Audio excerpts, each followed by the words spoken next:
Every self-improvement video these days says the same things. Easy, follow my 5 steps to do X, Y, and Z, make 10K a day. And they work. But not because they're helping you. They let you feel productive without doing anything. Because these creators, they're truly just preying on your laziness. They're making these videos, they grab your attention, they make you feel like my problems are solved. But you don't do anything because of it. Because everything in our society these days is geared towards instant gratification. This video is going to lose viewers because it's longer than 30 seconds. It's not a short, it's a long form video. Just 10 years ago, that didn't exist outside of Vine, and now it's our main form of content consumption.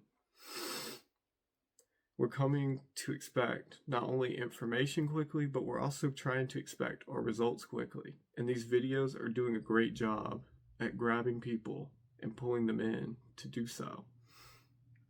This is an issue. This is hurting our critical thinking skills because we're just blindly following people's advice because they said X, Y, and Z, or they have X, Y, and Z, supposedly.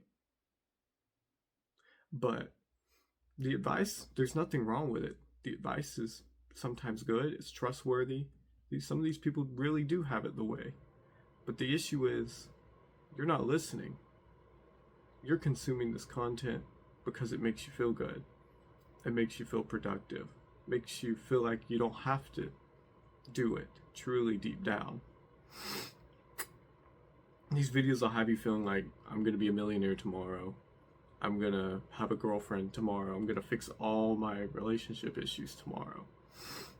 So your brain checks the box. Because why would it do the work if it can feel like it did the work? It's a lot easier to watch a YouTube video about running a marathon than it is to run a marathon. So nothing in your life ever changes. But today, I'm gonna fix that. So we're gonna just get straight to it. Step 1, and that's cut the source. Once you've seen one of these videos, you're good. Maybe 2, 3, 4 at the most. But they all pretty much say the same thing. They give you the same advice. Whether it's get disciplined, quit corn, make $1 million, they're all gonna give you the same advice. Once you've seen one in that category, you're good. I promise you, you're good. You can watch 4 more, you might pick up something, but it's probably something that was in the first one that you forgot or didn't understand. The real thing is, when have you tried execution? Have you tried execution? How long did you try execution? So maybe you should just stop watching them because you already know what to do. You don't have to stop forever, but your brain has an addiction to motivation. It feels good when it watches these, as I've said 100 times already. Since it's easy to watch a YouTube video, your brain's never going to want to actually put in any sort of work whatsoever. It's never going to lead to any tangible results as long as you continue going down this rabbit hole. And then you create for yourself a really bad cycle of shame. Especially if you're doing NoFap, quitting any addiction, you're going to create yourself a major cycle of shame. Because you're going to feel like, why me? Why can't I quit? Why are all these people I'm watching quitting? Because you're going to envy them. That's envy. When they have something you want, you don't have it, and you feel bitter about it. And you're going to create that feeling in yourself sooner or later. And that's going to lead to shame. Or maybe it's not about that. Maybe it's about money. You're going to see someone's making 20K a day. They're making 10K a day, whatever it may be. You're going to feel like, why am I 20 years old and he's making 20,000 at 20 years old and I'm working a dead-end job? I feel like a loser. And I've fallen into that mindset. I have myself. Others have too, I know. And that is such a ridiculous headspace to be in, because you can be completely convinced that those people, they may be, but you can be completely convinced that those people, that's the norm. And everyone's getting money like that. Everyone's beating their addictions like that, and you're just here stuck forever. And it's not realistic at all. Most people are never even going to touch that kind of money in a month their entire lives. You might, I'm not saying you're not able to, but get a grip on yourself. That's not realistic to expect, and especially to see as the norm, but it's very easy to see that. Because social media has just warped us into thinking that's normal. And they're not the bad guys for posting their lifestyles. They're not. You're the bad guy. You're your own worst enemy for allowing yourself to consume that content knowing what it does to you. You have to have self-accountability. That's major for this. So anyways, that was enough of a ramble on that. Step 2, which also follows social media. You probably know where where I'm heading with this. You gotta get rid of it. You don't gotta get rid of all of it. You can keep one, because that's how people speak to each other these days, is through social media. Majority of speaking, I know. So you can keep one, maybe 2 if you need to, but really you have one, you're gonna see posts from every single platform. So what do you need the others for?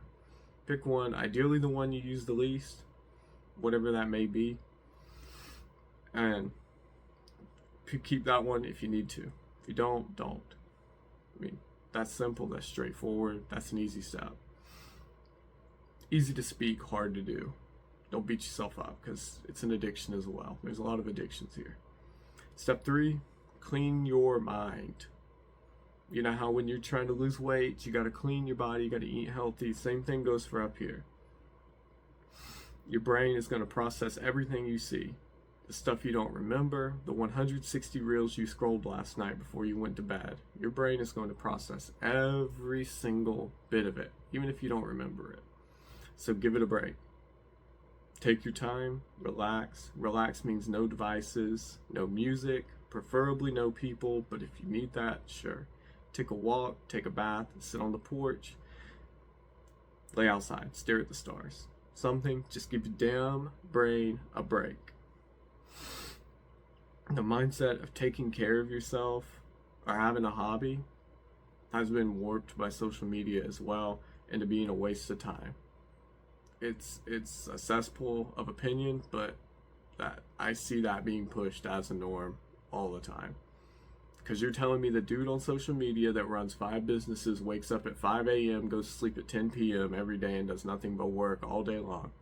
He works, he showers, and goes to the gym and works some more. He's not doing all that without a hobby, without taking care of himself. He's not. That's not how our brains work. So you got to get that out of your head, and you can say, "Oh, he made it so he can relax. I'm still broke." Do you think he made it to that point without taking care of himself, without ever having any fun? No. He spent that 10 years that he was coming up. He did fun things. He took care of himself. He took breaks. He did not eat plain chicken and rice, work and go to the gym, and that's it all day. He didn't do just that. I'm sure he had plenty of days that happened, but that's sacrifices, not removal. And you probably heard me say 10 years and thought he should have given up. That's the other thing that has been contorted. And I mentioned it earlier, that we expect instant results when we're not going to get instant results. Not everyone's going to make it in 6 months. Not everyone's going to make it in 2 years. Some people won't even make it after 10. Some people won't ever make it. That doesn't mean give up. That doesn't mean don't try. That's the reality of this. So get yourself a hobby. Take care of yourself. Don't make it a chore. Don't make it a routine you can't handle. Do it when you want to do it. Do it when you need to do it. Do it when your head's pounding after you just did work for 4 hours, 5 hours, however long you just did without a break. You got to give yourself a break. You got to give yourself something fun to do, or you're going to crash and burn. Routine, keep it simple. Don't have a 4-hour morning routine. Wake up, drink some water. Don't have stank breath, brush your teeth. That sort of thing. Work out. There's always something in it for everybody. There's weights. There's calisthenics. For the non-gym nerds, that's body weight. There's CrossFit. There's sports. There's swimming. There's so many things. You'll find something you find fun, I promise. Just something that challenges your body, because a weak body will create a weak mind, And a weak mind will fall into temptations that will weaken your spirit. And when you have a weak spirit, well, that's a topic for another video. But do these things. They'll grow your attention span. They'll grow your ability to wait, your patience. I don't know. They will grow your patience. You will feel confident, rested, and ready to take on the world. That's all I got for today. I'll see you guys later.